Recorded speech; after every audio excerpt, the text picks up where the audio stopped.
Welcome to my YouTube channel TechJeen. इस video में हम देखेंगे टेम्पलेट सिंटेक्स का कॉन्सेप्ट हम किस तरह से Nuxt.js में इंप्लीमेंट कर सकते हैं, Vue.js की डायरेक्टिव को किस तरह से हम Nuxt.js में यूज़ कर सकते हैं। इन सारे इंपॉर्टेंट कॉन्सेप्ट्स को हम इस वीडियो में डिस्कस करने वाले हैं। यही सारे कॉन्सेप्ट्स आपको बहुत अच्छे से आते होंगे अगर आपने ये Vue.js का क्रैश कोर्स देखा होगा, क्योंकि इन कॉन्सेप्ट्स को हमने इस वीडियो में बहुत अच्छे से डिटेल में प्रैक्टिकल इंप्लीमेंटेशन के साथ डिस्कस किया था। बट यही सारे कॉन्सेप्ट हमने Nuxt.js में किस तरह से यूज़ करने, वो चीज़ आज आपको इस वीडियो में पता चल जाएगी। तो इससे होगा ये कि आपके वो कॉन्सेप्ट्स भी दोबारा से रिवाइज हो जाएंगे और क्लियर हो जाएंगे, और आपको ये भी पता चल जाएगा कि किस तरह से हम Nuxt.js में उनका यूज करते हैं। ठीक है, बिल्कुल सिंपल है, सेम वही चीजें, बस Nuxt.js में किस तरह से यूज करना है वो अब आपको यहाँ पे पता चल जाएगा। सिंटेक्स यहाँ पे सारा सेम रहेगा। ठीक है, तो हम क्या करेंगे, हम आ जाएंगे सबसे पहले अपनी एप्लीकेशन पे। यहाँ पर आकर हम क्या करेंगे, अपने पेजेस वाले डायरेक्टरी के अंदर हमने, क्योंकि basically file based routing system हम यहाँ पे यूज कर रहे हैं, तो हम यहां पर आकर क्या करेंगे, इसके लिए एक पेज बना लेंगे। ठीक है, लेट सपोज मैंने यहां पे list.vue के नाम से एक पेज बना लिया। अब फाइल बेस्ड राउटिंग का मतलब क्या होता है कि जिस नाम से आपने फाइल बनाई है उसी नाम से आपका राउट बन चुका है। तो मैं क्या करूंगा, जो हमारा फर्स्ट पेज है, जो हमारा मेन पेज है, यहां पर हमने सारे राउट्स के लिए लिंक बनाए हुए थे, सारे पेजेस पे जाने के लिए लिंक बनाए हुए थे। ठीक है, मैं यहां पर आकर br टैग का यूज करूंगा, और इसके साथ साथ हम एक काम ये करेंगे कि इसी लिंक को हम यहाँ पे कॉपी पेस्ट करेंगे। मैं यहां पर अगर बोलूंगा कि आपने कहां जाना है, लिस्ट वाले, लिंक नहीं, लिस्ट वाले पेज पे आपने जाना है, और यहाँ पे हम इस लिंक का नाम रख लेते हैं, let suppose to do list रख लेते हैं। ठीक है, तो मैंने यहाँ पे आके बोल दिया कि भाई एक लिंक होगा आपके पास, किस नाम से, टू डू लिस्ट के नाम से। जब आप उस लिंक पे क्लिक करोगे तो आप किस पेज पर आ जाओगे, लिस्ट वाले पेज पे आ जाओगे। ठीक है, तो ये चीज मैंने यहाँ पे बता दी, और अब हम आ जाते हैं लिस्ट वाले पेज पे। यहाँ पर आकर मैं क्या करूंगा, सबसे पहले टेम्पलेट का यूज करूंगा। इसके अंदर आकर हम क्या करेंगे, एक डिव बनाएंगे, और इस डिव के अंदर मैं यहाँ पर आकर एक इनपुट फील्ड लगा लूंगा। ठीक है, तो मैंने यहाँ पर एक इनपुट फील्ड इस तरह से लगा ली है। यहाँ पर अगर हम प्लेस होल्डर भी लिख लेते हैं, प्लेस होल्डर मैं यहाँ पे लिख लूँगा ऐड न्यू टास्क। क्या आप क्या कर सकते हो, बेसिकली अपना न्यू टास्क यहाँ पे ऐड कर सकते हो, ये लिख लिया। और इसके साथ साथ हम यहाँ पे आके बेसिकली व्यू का एक डायरेक्टिव यूज करेंगे, और वो होता है वी मॉडल। वी मॉडल का हम यूज करते हैं टू वे डेटा बाइंडिंग के लिए। टू वे डेटा बाइंडिंग का मतलब ये होता है कि आप यहाँ पे जो इनपुट फील्ड के अंदर वैल्यू लिखोगे, यानी कि यूआई से बेसिकली वैल्यू जा रही होगी जावास्क्रिप्ट वेरिएबल के अंदर, कि इस इनपुट फील्ड के अंदर जो वैल्यू आएगी उस वैल्यू को जावास्क्रिप्ट के वेरिएबल के अंदर स्टोर करवाना, ये काम होता है वी मॉडल का। अगर आपने जावास्क्रिप्ट के वेरिएबल के अंदर से वैल्यू को निकाल कर यूआई पर डिस्प्ले करवाना होता है, तो उसके लिए हम टेम्पलेट सिंटेक्स का कॉन्सेप्ट यूज करते हैं। लेकिन अगर यूआई से वैल्यू को सेव करवाना होता है, यूआई से वैल्यू को सेंड करना होता है जावास के वेरिएबल में, तो उसके लिए हम वी मॉडल का यूज करते हैं, कि ये क्या करता है, आपके यूआई और जावास के वेरिएबल की इंटीग्रेशन करवा देगा। और यहां पे होता क्या है कि यहां पे इस इनपुट फील्ड के अंदर आप जो वैल्यू लिखोगे, ये वी मॉडल क्या करेगा, इसको बाइंड करवा देगा, इंटीग्रेट करवा देगा आपके जावास के वेरिएबल से। तो हम यहां पर अगर क्या करेंगे, एक जावास के वेरिएबल का नाम लिख लेते हैं। अभी हमने बनाया नहीं है, बट हमने बोल दिया कि भाई अभी हम आके एक जावास्क्रिप्ट का वेरिएबल बनाएंगे न्यू टास्क के नाम से। तो तुमने क्या करना है, वी मॉडल का यूज करते हुए इससे बाइंड करवा देना है, यानी कि इनपुट फील्ड के अंदर जो भी वैल्यू टाइप की जाएगी यूआई में, वो वैल्यू कहां पे स्टोर हो जाएगी, न्यू टास्क वाले वेरिएबल के अंदर स्टोर हो जाएगी। ठीक है, तो ये काम हमने यहाँ पे कर लिया। अब मैं क्या करूंगा, एक बटन बना लूंगा। तो मैंने यहाँ पे एक बटन बना लिया, और इस बटन का नाम हम यहाँ पे रख लेते हैं ऐड। ठीक है, इस बटन के अंदर हम यहाँ पे कुछ एट्रीब्यूट्स का यूज करेंगे। सबसे पहला एट्रीब्यूट हमारे पास होगा डिसेबल का, कि भाई आपने बटन को क्या कर देना है, डिसेबल कर देना है। कब डिसेबल कर देना है, मैं यहाँ पर आकर बोलूंगा जब आपका ये जो न्यू टास्क है, ठीक है, हम यहाँ पे लिखेंगे न्यू टास्क, जो कि जावास्क्रिप्ट का एक वेरिएबल होगा। मैं बोलूंगा अगर आपका न्यू टास्क बेसिकली क्या है, एम्प्टी है, इसका मतलब है कि आपने अपनी इनपुट फील्ड के अंदर अभी कुछ भी नहीं लिखा है। तो अगर आपके इनपुट फील्ड के अंदर कुछ भी नहीं होगा, तो आप उसको बटन पे क्लिक करने नहीं दोगे, बटन को क्या कर दोगे, डिसेबल कर दोगे। तो ये डिसेबल वाला एट्रीब्यूट तो है, लेकिन इसको जब हम व्यू में यूज कर रहे होते हैं तो हमें इसको क्या करवाना पड़ता है, बाइंड करवाना पड़ता है। तो उसके लिए ये जो कॉलन है ना, बेसिकली ये यूज होता है, जिसको हम बोलते हैं वी बाइंड। ये सारे बेसिकली क्या है, Vue.js के डायरेक्टिव्स हैं। ये वी मॉडल हो गया, यहाँ पे वी बाइंड यूज होता था, अब इन्होंने इसकी शॉर्ट फॉर्म भी बता दिया कि आप कॉलन यूज कर सकते हो। अदरवाइज पहले क्या यूज होता था, वी डैश बाइंड का हम यहाँ पे यूज करते थे। तो अब इसकी शॉर्ट फॉर्म आ चुकी है कि आप डायरेक्टली अपने एट्रीब्यूट को कॉलन लगा के क्या करवा सकते हो, बाइंड करवा सकते हो, किससे, अपने HTML के एलिमेंट से। तो हमने यहाँ पे इसके अंदर डेटा को क्या करवा दिया, बाइंड करवा दिया अपने HTML के एलिमेंट से। कि आपने इसको क्या कर देना है, डिसेबल कर देना है। कब, जब आपका न्यू टास्क क्या होगा, एम्प्टी होगा। ठीक है, तो हमने यहाँ पे बोल दिया कि अगर न्यू टास्क एम्प्टी है तो बटन को क्या रखना है, डिसेबल रखना है। अदरवाइज आप बटन को क्या कर देना, इनेबल कर देना। ठीक है, इसके साथ साथ हम इसके ऊपर क्या लगाएंगे, इवेंट लिस्टनर अप्लाई करेंगे। इवेंट लिस्टनर का मतलब कि बटन पर जब क्लिक हो तो मैं कोई फंक्शनलिटी इंप्लीमेंट करना चाहता हूं, तो उसके लिए मैंने यहां पर आकर बोल दिया कि जावास्क्रिप्ट में मैं एक फंक्शन बनाऊंगा ऐड टास्क के नाम से, तुमने उस फंक्शन को क्या करवाना है, कॉल करवाना है। ठीक है, तो ये बटन की फंक्शनलिटी भी हमने यहाँ पे बता दी। इसके बाद हम यहाँ पर आएंगे, पैराग्राफ टैग का यूज करेंगे और इस पैराग्राफ टैग के अंदर मैं यहाँ पे लिख दूंगा नो टास्क येट। ठीक है, इस तरह से हमने यहाँ पे एक मैसेज लिख दिया। अब मैं चाहता हूं कि ये पैराग्राफ टैग सिर्फ तब शो हो जब आपके पास कोई भी टास्क नहीं हो। ठीक है, तो हम जावास्क्रिप्ट में क्या करेंगे, एक एरे बनाएंगे टास्क के नाम से, जिसके अंदर हम अपने सारे टास्क को बेसिकली स्टोर करवाते रहेंगे। तो अब हमें इस पैराग्राफ टैग को सिर्फ तब दिखाना है जब वो एरे क्या होगा, एम्प्टी होगा। तो हम यहां पर आएंगे और यहां पर आकर हम क्या करेंगे, वी इफ का, ये भी Vue.js का डायरेक्टिव होता है, कंडीशनल स्टेटमेंट के लिए हम इसका यूज करते हैं।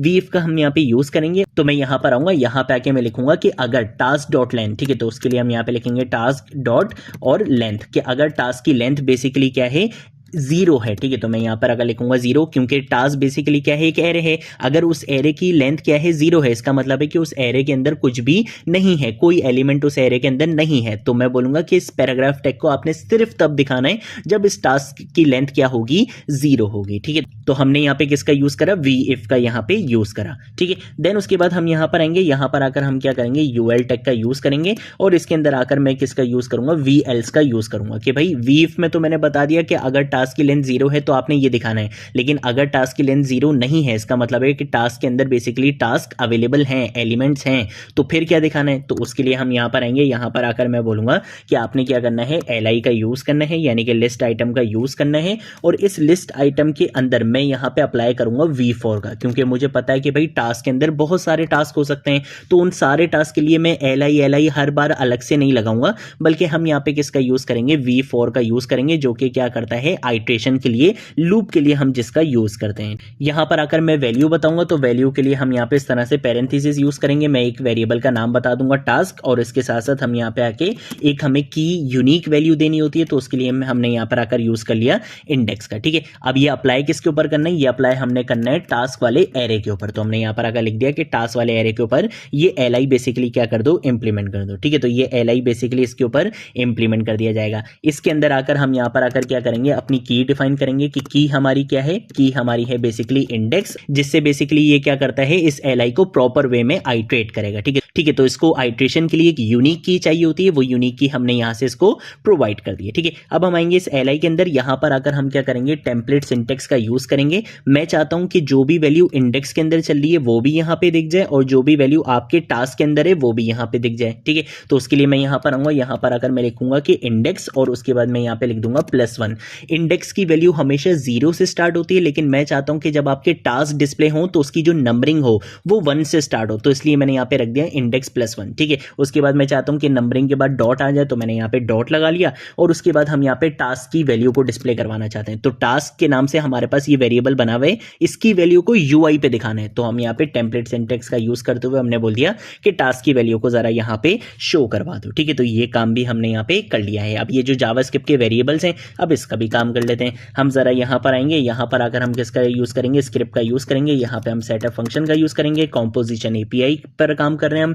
यहां पर आकर मैं इंपोर्ट करवाऊंगा, किसको इंपोर्ट करवाऊंगा, हम यहां पे रेफ को क्या करवाएंगे, बेसिकली इंपोर्ट करवाएंगे। ठीक है, तो रेफ बेसिकली क्या हो चुका है, व्यू से इंपोर्ट हो चुका है, ताकि हम यहाँ पे बेसिकली क्या कर सकें, रिएक्टिव वेरिएबल्स बना सकें। ठीक है, अब हम यहाँ पर आएंगे, यहाँ पर आकर मैं कौन सा कीवर्ड लिखूंगा, न्यू टास्क के नाम से मैं सबसे पहले क्या करूंगा, एक वेरिएबल बनाऊंगा, जिसके अंदर हम क्या कर रहे थे, हमने बोला था कि हमारी जो इनपुट फील्ड होगी वो इस वेरिएबल से क्या होगी, बाइंड होगी, ताकि जो भी यूजर बेसिकली इस इनपुट फील्ड के अंदर अपना टास्क लिखे उसको फौरन से कहाँ पे इंटीग्रेट करवा दिया जाए, न्यू टास्क के अंदर इंटीग्रेट करवा दिया जाए। ठीक है, तो इसको रिएक्टिव बनाने के लिए हम रेफ का यूज करेंगे, और हम इनिशियली बोलेंगे कि न्यू टास्क बेसिकली क्या रहेगा, आपका एम्प्टी रहेगा। इसके साथ साथ हमने एक एरे भी बनाना है, तो हम यहां पर आकर बोलेंगे टास्क के नाम से क्या करो, बेसिकली एक एरे बना लो, ये भी रिएक्टिव रहेगा, और इसके साथ साथ हम इसको बोलेंगे कि ये क्या है, अभी एम्प्टी एरे है, कि इस एरे के अंदर अभी कुछ भी नहीं है। देन उसके बाद हमारे पास एक फंक्शन होना चाहिए, जिसको हम बटन के क्लिक पे क्या करवा रहे थे, कॉल करवा रहे थे। फंक्शन किस नाम से था, ऐड टास्क के नाम से था। तो हम यहां पर आएंगे, यहां पर आकर हम क्या करेंगे, फंक्शन के कीवर्ड का यूज करेंगे। इसके बाद मैं बोलूंगा ऐड टास्क वाले फंक्शन को इस तरह से बनाओ, ये हमने फंक्शन इस तरह से बना लिया। यहां पर आकर हम इफ की कंडीशन का यूज करेंगे, और मैं यहां पर आकर बोलूंगा न्यू टास्क डॉट वैल्यू। ठीक है, सबसे पहले हम यहां पे लिखेंगे न्यू टास्क डॉट वैल्यू, और मैं बोलूंगा कि अगर न्यू टास्क की वैल्यू बराबर नहीं है, किसके बराबर नहीं है, एम्प्टी के बराबर नहीं है, इसका मतलब है कि न्यू टास्क के अंदर आपने कुछ लिखा है, तो फिर हम क्या करेंगे, हम यहाँ पर आकर अपने एरे का यूज करेंगे। एरे का नाम था टास्क। हम बोलेंगे कि इस एरे के अंदर आपने वैल्यू क्या पुश करवानी है। मैं यहाँ पर आकर यूज करूंगा पुश का मेथड, और पुश के मेथड के अंदर मैं बोलूंगा कि न्यू टास्क की जो भी वैल्यू होगी वो आपने इसके अंदर पुश करवा देनी है। ठीक है, तो हमने यहाँ पर आकर इस तरह से लिख दिया। तो होगा क्या कि जैसे ही आप क्या करोगे, यहाँ पे इस इनपुट फील्ड के अंदर कुछ भी टास्क लिखोगे और बटन पे क्लिक करोगे, तो ऐड टास्क वाला फंक्शन क्या होगा, कॉल होगा।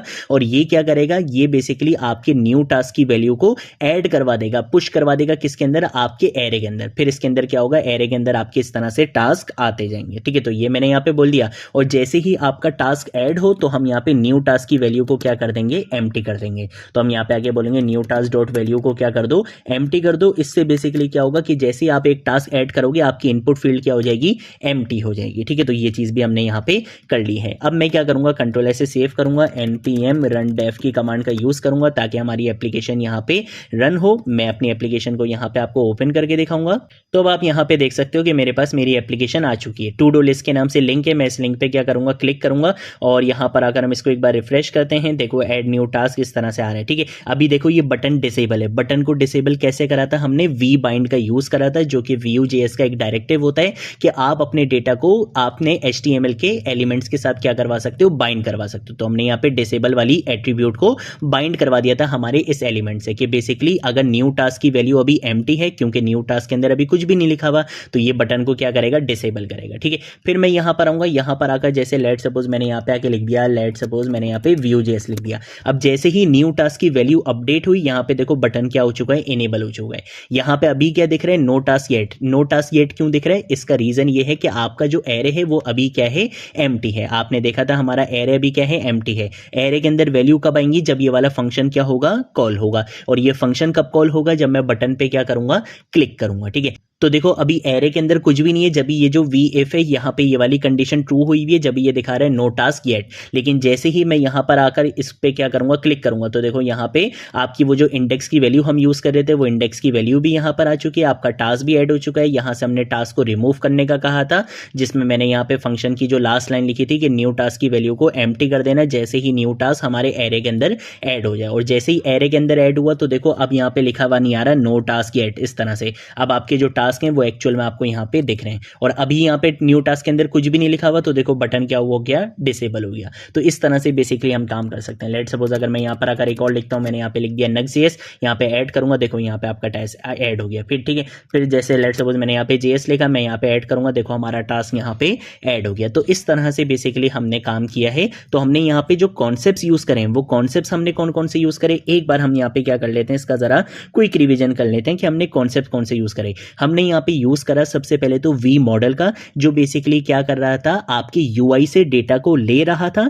और उस डेटा को कहां पे लिंक करवा रहा था, कहां पे बाइंड करवा रहा था, आपके जावास्क्रिप्ट के वेरिएबल से बाइंड करवा रहा था। ये होती है टू वे डेटा बाइंडिंग कि यूआई से डेटा आ रहा है और जा कहां पे रहा है, जावास्क्रिप्ट वेरिएबल में जा रहा है। तो हमने बोला कि इनपुट फील्ड के अंदर जो भी वैल्यू आएगी उसको बाइंड करवा देना न्यू टास्क वाले वेरिएबल में, किसका यूज करते हुए, वी मॉडल डायरेक्टिव का यूज करते हुए। तो जो भी हम यूआई में लिख रहे थे वो कहां पे आ रहा था, इस न्यू टास्क वाले वेरिएबल में आ रहा था जो हमने जावास्क्रिप्ट में बनाए हुए। ठीक है, तो एक तो हमने ये कॉन्सेप्ट यूज करा। फिर उसके बाद हमने बोला कि ये जो हमारा बटन है, जो कि बेसिकली क्या है, एक HTML का एलिमेंट है, मैं इसके ऊपर कुछ ऐसी लॉजिक लगाना चाहता हूं, उस लॉजिक को मैं इंटीग्रेट करवाना चाहता हूं इस एलिमेंट के एट्रीब्यूट्स के साथ। ठीक है, तो जैसे बटन के हमारे पास एट्रीब्यूट्स होते हैं डिसेबल वगैरह, तो उनको हम डायरेक्टली इस तरह से यूज नहीं करते। जब हम व्यू वगैरह में उनका यूज कर रहे होते हैं, Nuxt.js में यूज करते हैं, तो उसके लिए हम व्यू के कुछ डायरेक्टिव्स का यूज करते हैं। जैसे इसका एक डायरेक्टिव होता है वी बाइंड, जिसकी शॉर्ट फॉर्म होती है कॉलन, कि आप किसी भी एट्रीब्यूट को लिंक करवा सकते हो, किससे, अपने HTML के एलिमेंट से, और उसके अंदर आप क्या कर सकते हो, बेसिकली इस तरह से लॉजिक लिख सकते हो। ये काम आप HTML में ऐसे नहीं कर सकते थे,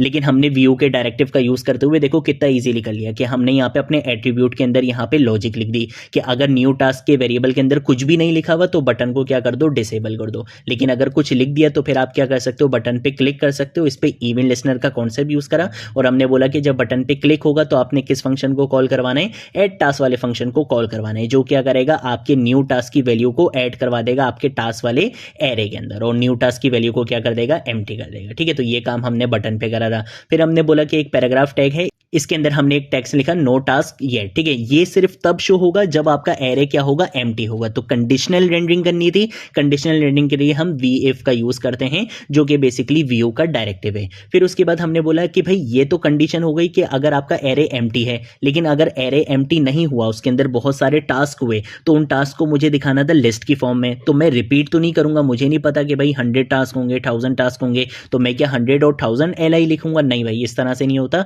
हम क्या करते हैं, रिपीटिशन के लिए लूप्स का यूज करते हैं, और लूप्स के लिए हमने यहाँ पे यूज करा v4, जो कि व्यू का एक डायरेक्टिव है, जो कि एलिमेंट्स को क्या करता है, आइट्रेट करता है। तो हमने यहाँ पे बता दिया कि आपने क्या करना है, एरे में जाना है, टास्क वाले एरे में जाना है, एक एक टास्क को निकालना है और उस एक एक टास्क को यहाँ पे डिस्प्ले करवाना है। तो जब भी हम v4 का यूज करते हैं तो Vue.js बोलता है कि भाई मुझे एक यूनिक की प्रॉप दो आप, जिसका यूज करते हुए मैं इजीली क्या कर सकूं, आइट्रेशन कर सकूं। जिस तरह से जब हम लूप्स यूज करते थे, वहां पे हम फॉर आई का वेरिएबल यूज करते थे, I equal to 0, I less than this, I में इंक्रीमेंट करो, सेम ऐसे इसको भी एक वेरिएबल चाहिए होता है। तो उस वेरिएबल का नाम हमने यहाँ पे रख दिया इंडेक्स, और उसी को हमने बोल दिया कि ये क्या है, एक की प्रॉप है, इसका यूज करते हुए आप आइट्रेशन कर लो।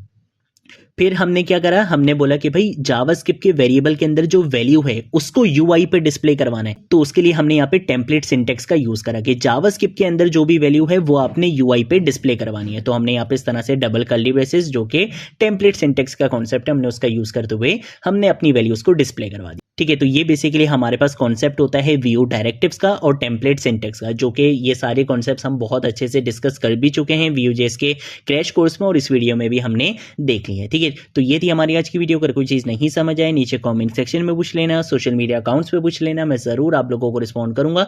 अब हम मिलेंगे नेक्स्ट वीडियो में नेक्स्ट टॉपिक के साथ, तब तक के लिए बाय बाय।